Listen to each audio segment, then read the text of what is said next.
Now your enemy's trying to think about what they did to you, because God is riding their butt.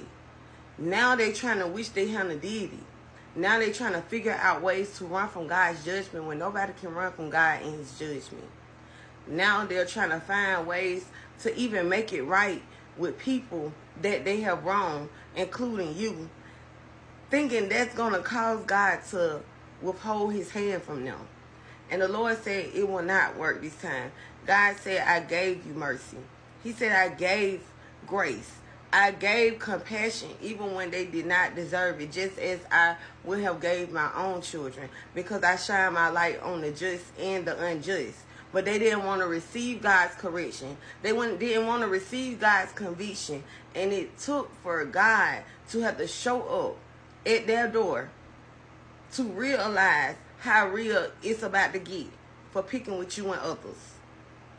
The Lord said them pits they dug for you to fall in, them traps they dug for you to fall into, and them graves they dug for you to fall into. The Lord said they about to fall into them all themselves.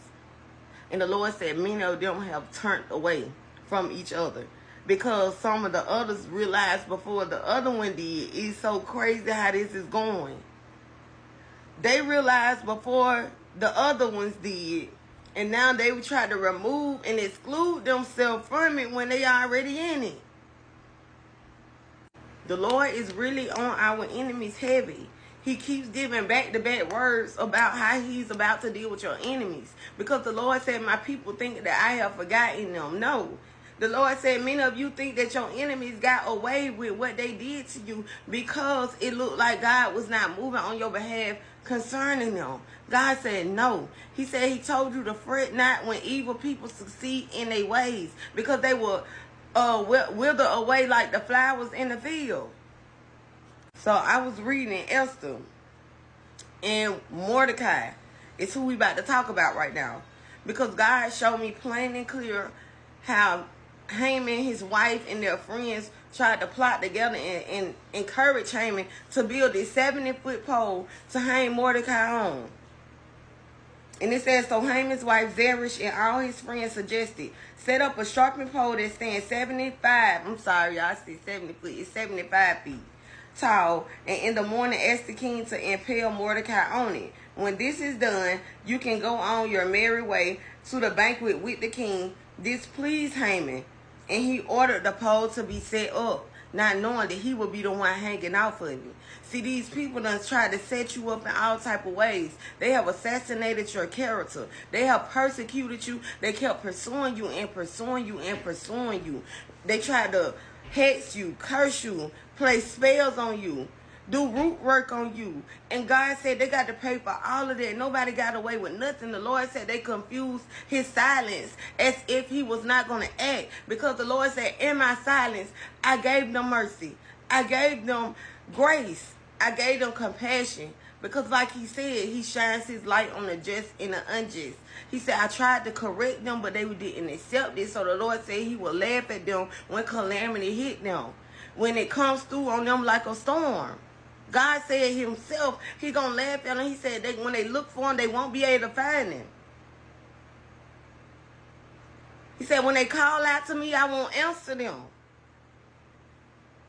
So while they plotting on Mordecai, God had a plot twist. And this is, the Lord is saying that he's causing you to be remembered by people. Like, it's going to be a plot twist in your life. The same very people that they trying to turn against you, God said he's going to remind them of who you are, just like he did King Ahasuerus. He reminded him of who Mordecai was while this setup is going on. I love when God do a plot twist on a thing. Oh my. It says that night the king had trouble sleeping, so he ordered an attendant to bring the book of the history of his reign so it could be read to him. In those records, he discovered an account of how Mordecai had exposed the plot of Bigthana and Teresh, two of the eunuchs who guarded the door to the king's private quarters. They had plotted to assassinate King Ahasuerus. I said Ahasuerus, y'all. It's Ahasuerus.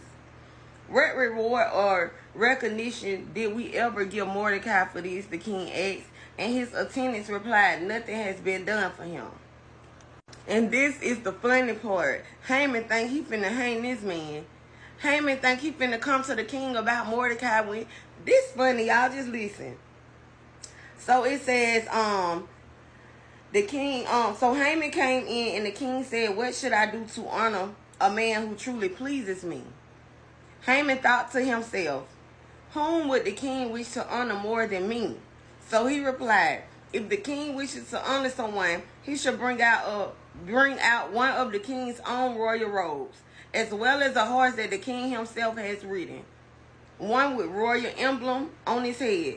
Let the robes and the horse be handed over to the one of the king's most noble officials, and let him see that the man whom the king wishes to honor is dressed in the king's robe and led through the city square on the king's horse. Have the officials shout as they go, this is what the king does for someone he wishes to honor, not knowing that the king was asking him so that he can honor Mordecai. See how God will flip a thing, and that's what God said. He is flipping things in your life. He's turning the tables in your life. He's boomeranging things back to the originators, the ones who sent them. Like, everything is about to line up. All your ducks are about to line up in a row. You're not going to have to keep worrying about how Peter going to pay Paul. You're not going to have to keep worrying about the enemies coming up against you and pursuing you, because the Lord promised to give you rest from all of your enemies. God is really in the business of handling those who handle us, contending with those who contended with us, fighting against those who fought against us. Excellent, the king said to Haman, quick, take the robes of my horse and do just as you have said for Mordecai the Jew, who sits at the gate of the palace. Leave out nothing you have suggested. So Haman took the robes and put them on Mordecai, placed him on the king's own horse, and led the one he was going to kill through the city square, shouting, this is what the king does for someone he wishes to honor.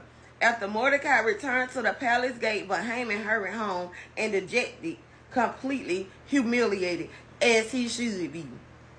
Now see, this is where his friends and his wife get some sense now. They see that the favor is on Mordecai. Like, these people about to see the favor of God on you. They about to see God's hand on you. They about to know that God was with you the whole time. They about to know. It says, when Haman told his wife Zeresh and all his friends what happened, his wise advisors and his wife said, since Mordecai, this man has humiliated you, is of Jewish birth, you will never succeed in your plans against him. It will be fatal to continue opposing him. God will unalive people about his people. And people don't realize that. Many people are about to fall in their own graves that they dug for God's people who they tried to take out. They tried to take you out, but they're going to be the ones that's taken out. They're going to be the ones that fall in them graves, them pits and ditches that they dug for you to fall into. They said it will be fatal to continue opposing him. Oh, I don't got much time left. It says, then Harbona, one of the king's eunuchs, said Haman had set up a sharpened pole that stands 75 feet tall in its own courtyard. He intended to use it to impale Mordecai, the man who saved the king from assassination. Then impale Haman on it, the king ordered. So they impaled Haman on the pole he set up for Mordecai, and the king's anger subsided. The Lord is pleased with you. He will not let nobody keep playing with you. He's a just God. He is justifying you, magnifying you, and vindicating you in this time. And his judgment is on your enemies. But do not rejoice when the Lord deals with your enemies, because then he said he will take his hand back off of them and be disappointed with you.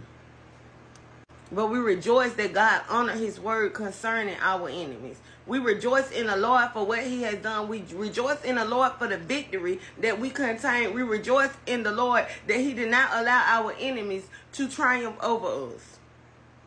I love you guys. This video about to end. God bless you. And if you are led to support my Kingdom fundraiser, I have $1,556 more to come up with. It is gracefully, I'm sorry, y'all. Appreciate it.